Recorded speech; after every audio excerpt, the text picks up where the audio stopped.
जय महाराष्ट्र. कालपासून आपण सगळेजण एकच बातमी पाहत आहोत, ती म्हणजे गॅस टंचाईची.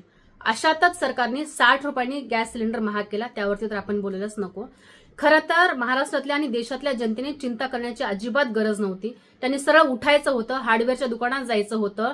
सोबतच आपल्या घराच्या आजूबाजूला अत्यंत घाणेरडा वास सुटलेली नाली शोधायची होती आणि त्या नालीमध्ये त्या पाईपाचं एक टोक टाकायचं होतं, दुसरं टोक आपल्या घरातल्या सिलेंडरला जोडायचं होतं, ज्याच्यातून गॅस निर्मिती झाली असती आणि त्यावरती स्वयंपाक बनवायचा होता, खायचं होतं. किती सोपं होतं. गॅस निर्मिती मी नाही तर युगपुरुष म्हणून ज्यांनी नॉन बायोलॉजिकल व्यक्तीने जन्म घेतला असे देशाचे पंतप्रधान यांनी गॅस निर्मिती सांगितली होती. किती सोपं होतं ना.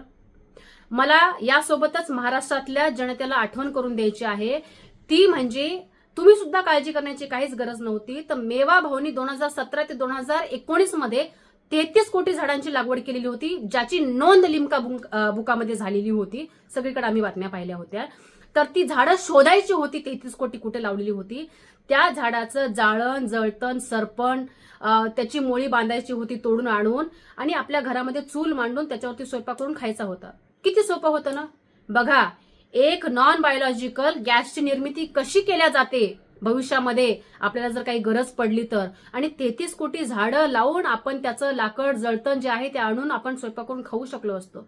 किती त्यांची ती दूरदृष्टी, पण आपल्याला कळाली नाही. असो, अजूनही वेळ गेलेली नाही. जा पटापटा हार्डवेअरच्या दुकानामध्ये पाईप आणा, नाल्यामध्ये घाला, गॅसमध्ये घाला, स्वयंपाक करून खा. किंवा महाराष्ट्रातल्या जनतेने 33 कोटी झाडं शोधा, त्याचं जाळण जळतण तोडून आणा, स्वयंपाक करा, खा. किती सोपं आहे. तुर्तास इतकंच. जय महाराष्ट्र.